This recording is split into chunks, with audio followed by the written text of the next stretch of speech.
I get asked pretty often if it's too late to start a solar panel cleaning business, and my answer is always no way. Even if there's a lot of competition in your area, I still think it's a good idea to get into it because there's just more and more people putting solar panels up, and it's a growing industry. So the more people are there out there, the better. And just a handful of companies aren't going to be able to serve all the people anyway. For the people that are thinking about starting a solar panel cleaning business in your area, I want to give you guys the top 5 mistakes that I made when I first started out with my solar panel cleaning business. So to start off, first thing I did was I asked my friends and family to wash their solar panels, right? So I can kind of see what goes into it. And from my experience, which was zero in cleaning solar panels, the only thing I could really think of was like, well, they're like windows, right? So I bought window cleaning supplies. So even though I bought window cleaning supplies, I still got the job done, but I quickly realized that that's not really the ideal tools to be using for that situation. Now, I was wise enough in the beginning to know that I needed to use filter water just due to some research.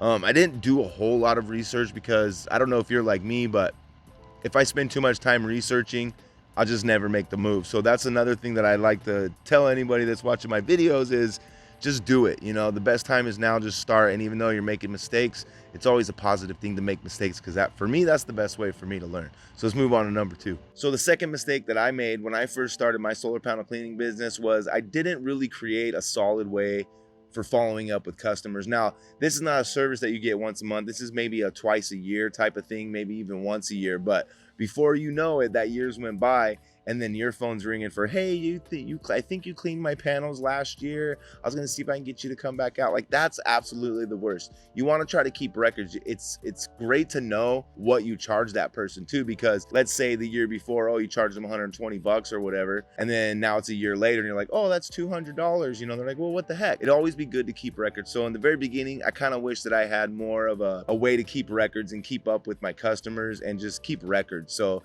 if you're starting a solar panel cleaning business, take my advice and do that now. So the third mistake that I made when I first started out was I turned down a lot of upsell opportunities. Now, people would always ask me, hey, do you guys do pigeon proofing or bird proofing, critter proofing, you know, or even like windows or gutter cleaning? And I always said no, because for me at that time, I was like, there's too many solar panels to clean. It only takes me 30 minutes to 45, maybe even an hour most to clean solar panels on a house. But in order to do the bird proofing and stuff, it's just a little more dangerous. Some of the solar panels are really close to the gutters. I didn't want to do it. I didn't think that the return on investment would be good, which brings me to this. If I was smart about it, if I could go back in time, I would have accepted all those jobs and then found someone else to do them, and then just tried to add a little fee, like a finder's fee on top of it. So if somebody would have charged 200 bucks, maybe I'll charge 250 to have it done. So I really wish that I would have done that, because that would have gave me the opportunity to expand a little faster in the beginning, you know. And same thing with gutters and window cleaning. I really should have took people up on the offer, and it would have just allowed me to have more services under my belt and allowed me to do more upsells, which in the end just raises the ticket price and means more profits. You know, you advertise for a customer any way you can get more money out of them for different services, then that just brings the cost of that customer down. And that's kind of the idea, right? Bring profits up and costs down. Number 4, I guess kind of goes with number 3. It was like I didn't really have a way of asking for reviews. Now, if I could go back, and maybe I ought to put a QR code onto my business card. That way, day one, once I'm getting in there and I'm getting the jobs done and they're super happy with the result, I could, you know, say, hey, would you mind leaving me a review? It's really super simple. They just scan the QR code. So if you're getting started, that might be something to consider, a QR code, or they have those smart cards too, where you just program it. You can just tap it to their phone and it'll install all your stuff. So I guess that's kind of 2 in 1, but anyways, that's number 4. Number 5, and the final one on the list, is I didn't really seek out a mentor in the beginning, because I just kind of dove in, which is like kind of how I do with everything. So if that's you, you know, just dive in. By all means, do it and feel your way around until you get a good vibe going. But I feel like seeking out some kind of mentor. Now, let me rewind real quick, because at the time that I started this about 4 years ago, there was really nobody out there doing this at all. So there really wasn't, I didn't really have access to anybody else that had been in the industry that I could kind of learn from. I had to start with a window mop and a squeegee, you know what I mean? But hey, I got the job done. I quickly realized that wasn't the way to do it. So I really wish that I would have maybe spent some more time doing additional research, just because like in the beginning, I started off with a DI water tank, which I suggest that you do too in the beginning, because why spend thousands of dollars in something if you're not really sure that you're going to want to do that? If it's not something you enjoy doing, if it's really a pain in the side and you're just like, man, I spent all this money on this equipment. So I'm always an advocate for starting off with the minimal equipment, do friends and family, then make the decision, right? Whether or not you want to buy the equipment.